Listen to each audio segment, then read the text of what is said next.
My boyfriend asked me to take a paternity test. And the second the results prove he's the father, I'm leaving him. It sounds cold when I say it out loud, like I've already made up my mind without giving him a chance. But trust me, I didn't get here overnight. I'm a brand new mom to a baby boy who's quickly become my pride and joy. He's only a few months old, but somehow it feels like he's been with me forever. The moment they placed him in my arms in that hospital room, sweaty and screaming and so small I was afraid to even breathe too close, I knew my life had shifted into something entirely new. The last few months have been nothing short of a roller coaster. Some nights felt endless, me pacing the floor in the dark, whispering lullabies while he wailed in my arms. Other moments were pure magic, his tiny hand curling around my finger, his little giggle at 3 a.m. when I was half asleep and running on caffeine. Exhausting? Absolutely. But somehow, in the middle of all the chaos, I felt more alive than ever before. And for the past 3 years, I thought my boyfriend and I were solid. He's the first man I've ever truly loved. We weathered storms together, job losses, moving twice, a pregnancy we didn't entirely plan but welcomed with open arms. I honestly believed we were not just surviving parenthood, but thriving in it. Then Friday happened. He came home from work the same way he always does, keys jingling, a quick kiss on my forehead, that smell of cold air and cheap aftershave clinging to his jacket. I was in the kitchen, unloading the dishwasher, half humming some stupid jingle from a diaper commercial stuck in my head. And then, out of nowhere, he said it. Casually, like he was asking what we were having for dinner. I want a paternity test. At first, I thought I'd misheard him. My hands froze over the silverware tray. The hum in my throat died instantly. I turned to look at him, but he was just leaning against the counter, scrolling through something on his phone, as if he hadn't just sucker punched me in the chest. Our son looks exactly like him. I'm not exaggerating. Same round cheeks, same eyes, same little nose I've kissed 1,000 times already. The only difference is his skin tone. It's just a shade or two darker, thanks to my side of the family. That's it. I'd seen his baby pictures. Put them side by side with our sons, and it's basically a game of spot the difference, except there aren't any.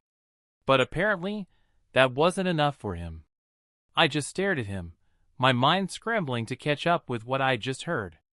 For a second, I actually waited for him to smirk to say, "Relax, I'm kidding." But the smirk never came. Instead, he slid his phone into his pocket, met my eyes, and repeated himself, calm, steady, like he'd been rehearsing this in his head. I want a paternity test. The plate I'd been holding suddenly felt too heavy in my hand. My heart was pounding so hard it felt like the sound was filling the entire kitchen. I swallowed, trying to force my voice to work, but when it finally came out, it was small and shaky. Why? He shrugged. That casual, nonchalant shrug, the kind that used to make me laugh when he was joking around, now felt like gasoline on a fire. I just need to know. For sure. It's not about you, it's just... I need that certainty. Not about me. My blood went cold. How could it not be about me? This wasn't a random medical test. This was him asking if the baby I carried, birthed, and nursed was even his. Our son was asleep in the other room, the white noise machine humming softly. And here was his father, standing a few feet away from me, quietly planting a landmine in the middle of our life together. I tried to keep my voice steady, but I could feel it cracking around the edges. You really think I'd cheat on you? Get pregnant by someone else and just, what? Pretend it's yours? 4 months? He didn't flinch, didn't raise his voice, didn't even look particularly angry. That almost made it worse. He was calm. As if this was just another one of those important but routine adult conversations. It's not that I think you did, he said carefully. But women do sometimes. You know that's true. And you? He hesitated, then added, you know this is your baby because you gave birth to him. But how do I know? Really know? The words landed like a slap. Because the truth was, he was right about one thing. I didn't have to question it. I'd felt our son grow inside me. I'd heard his heartbeat at every checkup. I'd pushed through hours of labor to bring him into the world. But him? He had to trust me. And apparently he didn't. My chest tightened. I couldn't stop thinking about every moment during the pregnancy when he'd held my hand, every night he'd rubbed my back while I tossed and turned, every time he'd kissed my forehead in the hospital. Was he doubting me even then? I'd never once given him a reason. I wasn't a flirty drunk. I didn't have male friends he didn't know about. I never hid my phone. Our relationship had never had any of those cracks, until this moment. I've been nothing but honest with you, I said, my voice shaking now. And this is what you think of me. He sighed like he was trying to keep his own frustration in check. Look, I'm not accusing you of anything. I just need this for my peace of mind. I promise, if the test proves he's mine, we can put this behind us. But here's the thing, it was already too late. In the space of a few sentences, he'd taken a sledgehammer to the foundation of our relationship. Even if the test came back exactly the way we both knew it would, that doubt would always be there. The knowledge that he'd entertained the possibility of me betraying him, it was like a splinter I'd never be able to dig out. I looked at him and made a silent decision. Fine. We'll do the test. I have nothing to hide. But once you get your answer, you lose me. I didn't tell him my decision. I just nodded, said, Fine, we'll do it, and went back to stacking plates into the cupboard like my hands weren't shaking. That night, I lay awake next to him, staring at the ceiling while he slept.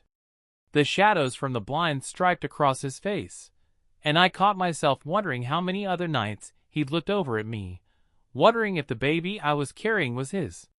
The thought made me sick. I pulled the blanket tighter around me, feeling the weight of what I'd decided settle in my chest. I was going to leave. Not in anger, not in a screaming match, but quietly, deliberately. Because once you've seen that crack in someone's trust, you can't unsee it. And I wasn't going to raise my son in a house where his father once looked at him and wondered if he belonged. Over the next 2 days, I started making a plan. First, I called a lawyer. It was just an information gathering call, but I made sure to take notes. We talked about custody arrangements, child support, my rights. She spoke in a calm, methodical tone, but every so often I'd feel this flash of rage, because I shouldn't have to be making this call at all. Then, I started looking at apartments. Nothing fancy, just something clean, safe, with enough space for me and the baby. I even found a place that had a little balcony. I imagined myself there on a summer evening, rocking my son to sleep while the warm air drifted in. That image kept me steady. I didn't tell my friends or family. They would have exploded, stormed over to his place, demanded answers, maybe even made things worse. My priority wasn't revenge, it was control. I needed to keep this quiet until I was ready to act. Meanwhile, on the surface, life went on. He went to work, came home, played with the baby. He kissed my forehead in the mornings, texted me memes during lunch breaks, even brought me my favorite coffee one afternoon. If it weren't for the fact that I could still hear his voice in my head saying, "How do I really know?" I might have believed things were fine. 3 days later, we went to the clinic for the paternity test. The room was cold, sterile, and smelled faintly of disinfectant. The nurse swabbed the inside of his cheek, then mine, then gently held our baby and did the same. It took less than 5 minutes. He made small talk with the nurse, about sports, the weather, nothing important. I barely spoke at all. I just kept thinking, In a few days, this will be over. He'll have his answer. And then I'll be gone. The results came in on a Wednesday afternoon. He texted me from work. They're here. Want me to wait until I get home, or should I open them now? I stared at the screen for a long moment, my thumb hovering over the keyboard. In my mind, I could already hear the paper tearing, see his eyes scanning the words that would confirm what I'd known from the start. I could hear his sigh of relief, maybe even that little laugh he does when he feels stupid for worrying. But there was no version of this that ended with me feeling okay. Open them, I typed back. A minute later, my phone buzzed again. Just 3 words. It's confirmed.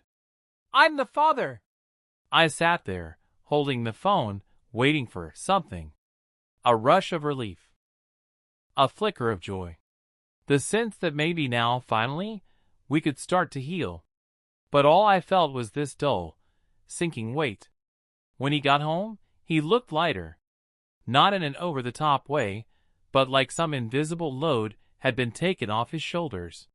He kissed me on the forehead, smiled faintly, and said, I told you it was just for peace of mind. Now we can move on. Move on. He said it like we'd just fixed a leaky faucet or paid off a credit card. Like this was something small and practical, nothing that should leave scars. But in my head, I kept replaying the moment he'd first asked. The calm tone. The casual delivery. The way he'd shrugged when I asked if he thought I'd cheat. It didn't matter that the test came back exactly as it should have. What mattered was that, for a slice of time, he truly believed there was a chance our son wasn't his. And now, he was relieved. That relief cut deeper than I expected. Because relief meant that doubt had been real. He hadn't been asking as some silly formality. He'd been afraid. We didn't fight about it. I didn't bring up my plan. Outwardly, things stayed almost normal. We still ate dinner together. He still changed diapers and sang our son to sleep. We still texted during the day. But something invisible had shifted between us. I found myself avoiding his gaze, because when I looked into his eyes, I remembered the doubt in them. I found myself flinching when he touched me, because I could still feel the distance that had grown between us in those 3 short words, paternity test. That night, I moved into the guest room. He followed me, leaning on the doorframe, confused and a little hurt. Babe, what are you doing? I just need some space. For how long? I shrugged. I don't know. He didn't push it. Just stood there for a few seconds, then nodded and walked away. And in that moment, I realized he thought this was temporary. That we'd bounce back from this like we had from every other rough patch. But deep down, I already knew, we weren't bouncing back from this. Not this time. 2 weeks passed after the results, and not much changed on the surface. But under it, everything was different. I cried a lot, more than I wanted to admit, even to myself. At first, I blamed it on hormones. Postpartum can do that to you, they say. Your body's still recovering, your brain's a mess of chemicals, you're adjusting to this whole new life. But deep down, I knew it wasn't just that. I was grieving. Not grieving the relationship itself, not yet, but the version of it I thought I had. The version where he trusted me completely. The version where, if someone had whispered in his ear that maybe the baby wasn't his, he would have laughed in their face instead of sitting me down and asking for proof. That version of us was gone. He, on the other hand, seemed convinced we were. On the mend. He brought me flowers once, bright yellow ones, that made the whole kitchen smell like summer. He offered to watch the baby so I could take a long shower, or a nap, or go for a walk. He made my coffee exactly the way I liked it. 2 sugars, splash of cream, every morning without fail. It wasn't that I didn't appreciate the gestures. I did, but they all felt misplaced. Like he was patching holes in the roof while ignoring the fact that the foundation was crumbling. He even brought up the idea of marriage one evening, casually slipping it into conversation like it was no big deal. "You know," he said while rocking the baby in his arms, "maybe we should make it official. A wedding, rings, the whole thing. Lock this down." I froze mid-bite of my pasta. Lock this down. My stomach twisted. Was that supposed to make me feel secure? Because all I felt was the echo of his earlier doubt, the knowledge that just weeks ago, he'd been unsure if he even wanted to claim this family as his. I smiled weakly, changed the subject, and later, when he went to bed, I sat in the guest room with my laptop open, scrolling through apartment listings again. Some nights, I'd hear the baby cry and instinctively get up before he could. I'd scoop him out of the crib, hold him close, and breathe in that sweet, warm baby smell. In those quiet hours, I'd whisper to him, little promises I wasn't ready to say out loud to anyone else. "I'll always protect you. I'll always be here. No matter what." Because if there was one thing I was certain of, it was that I couldn't risk raising him in a house where trust had already been broken. I didn't tell him about the therapy sessions I'd booked, one for myself, one for both of us. He thought they were a sign I wanted to fix us. And maybe a small part of me did. But mostly, I wanted confirmation. Confirmation that I wasn't overreacting. That what I felt, that deep, bone-level betrayal, wasn't just in my head. And in the meantime, I stayed in the guest room. We spoke about the baby, and sometimes about bills or groceries. But we didn't talk about us. When I looked at him now, I didn't see my partner. I saw a man who'd once looked at me and thought, she might have betrayed me. And I couldn't unsee that. The breaking point came quietly. No screaming match, no dramatic fight in the middle of the night. Just stillness. It was a Tuesday morning. He left for work, kissed my cheek on the way out like nothing was wrong, and I stood there in the doorway holding our son, listening to his car pull away. And in that silence, I realized I couldn't do it anymore. The past weeks had been a blur of polite distance, me in the guest room, him trying to coax me back into normal. He thought this was a phase. He thought I just needed time to cool down. He had no idea that every day, I'd been quietly preparing for the moment I'd walk out. My lawyer had already drawn up the initial custody paperwork. I'd put down a deposit on a small 2-bedroom apartment across town. The lease started next week. I'd arranged for my mom to help me move. She didn't know the whole story yet, just that I needed space. I wasn't leaving in anger. I was leaving because I knew if I stayed, the resentment would rot me from the inside out. I'd end up lashing out, turning cold, maybe even hating him. And that wasn't the kind of environment I wanted for my son. When the paternity test results came in, I thought I'd feel vindicated. Instead, I felt hollow. Because the truth is, once someone plants that seed of doubt, once they let themselves picture you lying to their face for months, it doesn't matter if the seed gets proven wrong. The roots are already there.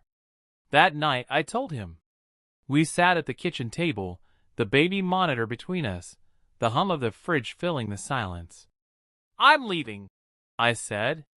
His head snapped up. "What?" "I've already signed a lease. I've talked to a lawyer. I'll be taking him with me, and we'll arrange custody." For a moment, he just stared at me, like I'd just started speaking a language he didn't know. "This is because of the test?" he finally asked. I nodded. "Yes. And no. It's because of what the test meant. You can't unthink what you thought about me, and I can't unknow it." He shook his head like I was being ridiculous. "You're really going to blow up our family over something this small?" "Small." I almost laughed. Instead, I said quietly, "It wasn't small to me."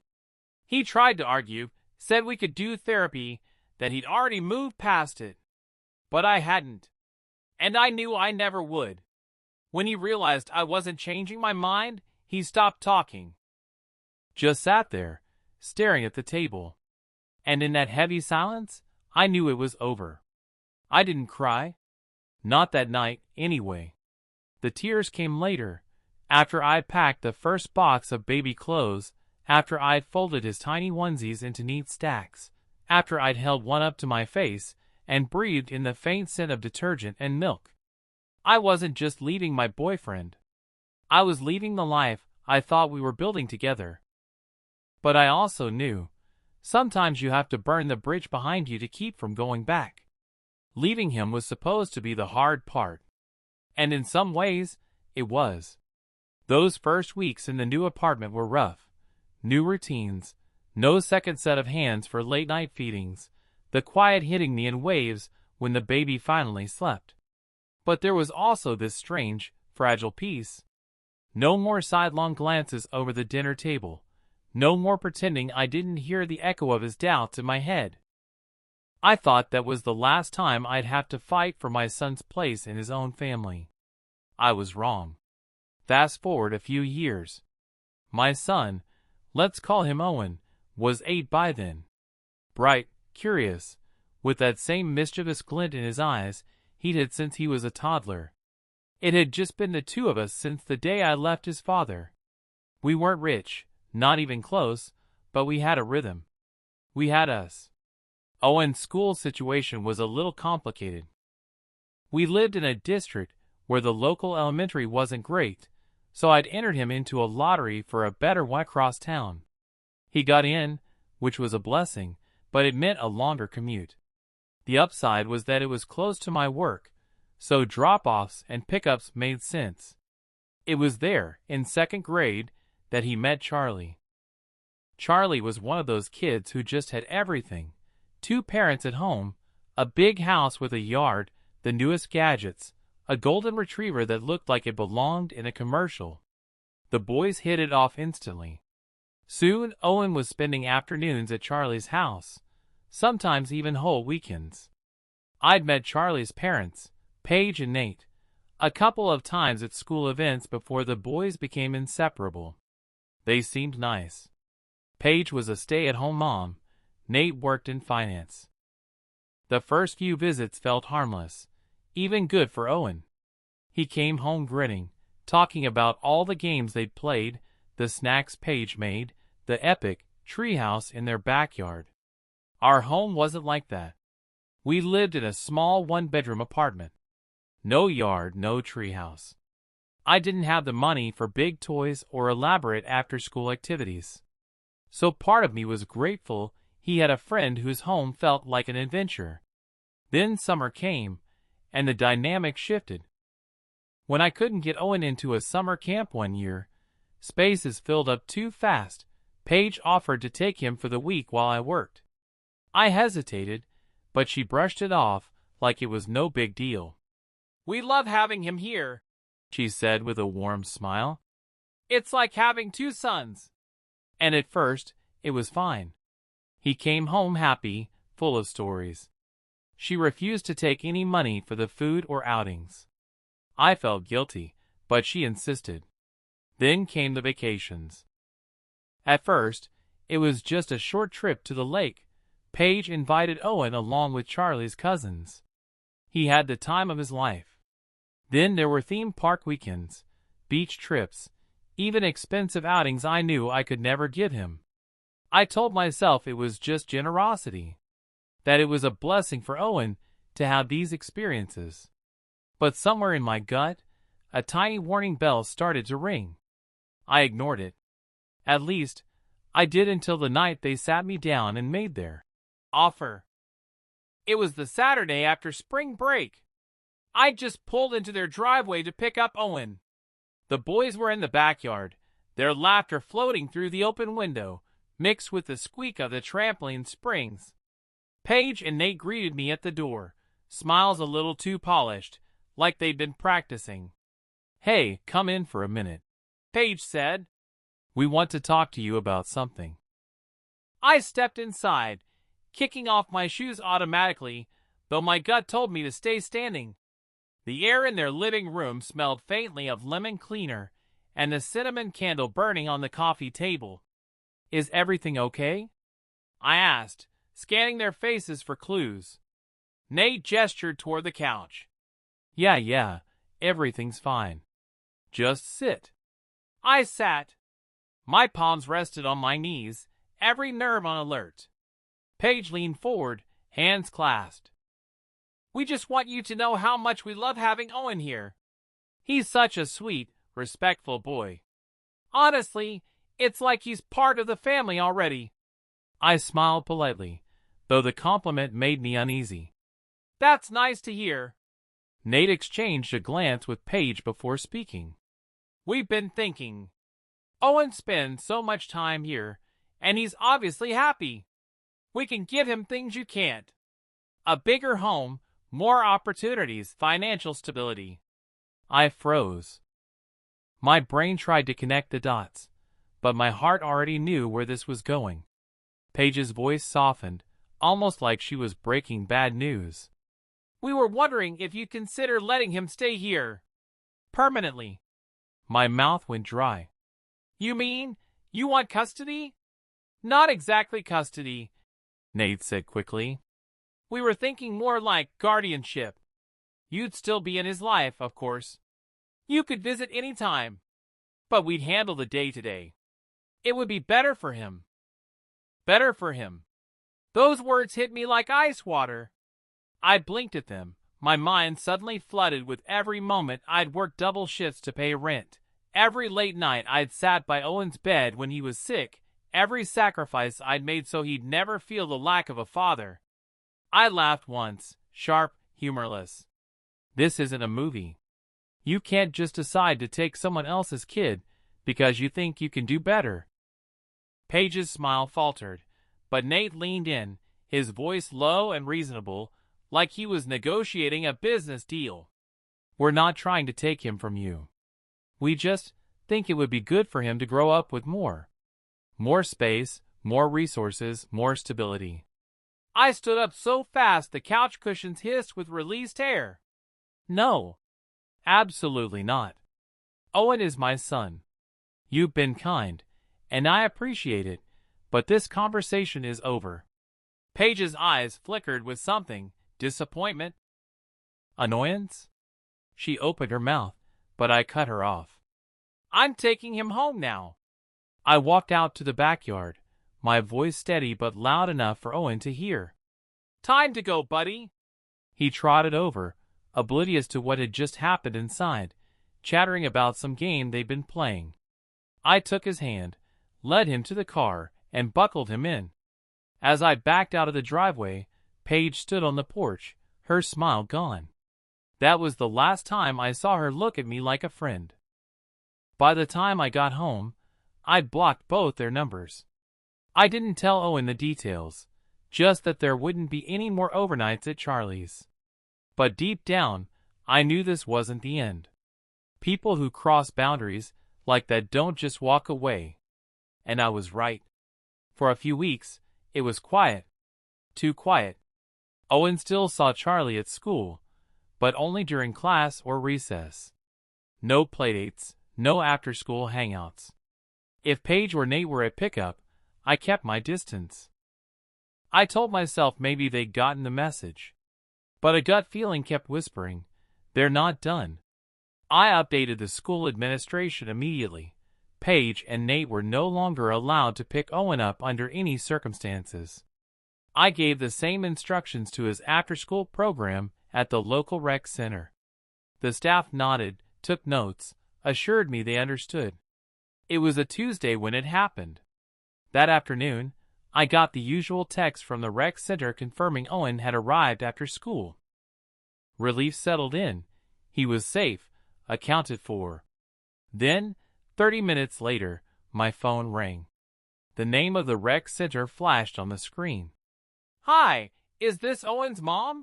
The front desk coordinator asked, her voice tight. Yes. Is everything okay? There was a pause. Paige came in. She tried to pick him up. My grip on the phone tightened. What? I told you she's not authorized. We know, the coordinator said quickly. We told her she's not on the pickup list and couldn't take him. She didn't take it well. She called the police, saying it was a misunderstanding. I felt the blood drain from my face. Where is she now? The officers escorted her out. She's not under arrest, but we have a report on file. I hung up and was out the door in minutes. My keys clutched so tightly they left little crescent marks in my palm. When I got there, Owen was sitting on a bench near the front desk, a snack in his hands, his eyes wide. I knelt down in front of him, brushing a stray curl from his forehead. "Did she talk to you?" I asked gently. He shook his head. "They told me to stay inside. She was outside talking to the police." I took a deep breath, forcing my voice to stay calm. "Okay, I'm here now. Let's go home." That night, I called my lawyer. We filed for a restraining order against both Paige and Nate. The police report from the rec center incident would be evidence. I also made sure the order would cover the school and the rec center, so if they showed up again, they could be arrested for trespassing. I knew I had to talk to Owen, really talk to him. No sugarcoating this time. We sat on his bed, the soft glow of his nightlight painting the walls in warm orange. "Owen," I began, "I need you to understand something very important. Paige and Nate, they aren't safe for you to be around." His brows furrowed. "But they were nice to me." "I know," I said softly. "And that's what makes this so tricky. Sometimes people who seem nice still cross boundaries they shouldn't. They wanted you to live with them instead of me." His eyes widened.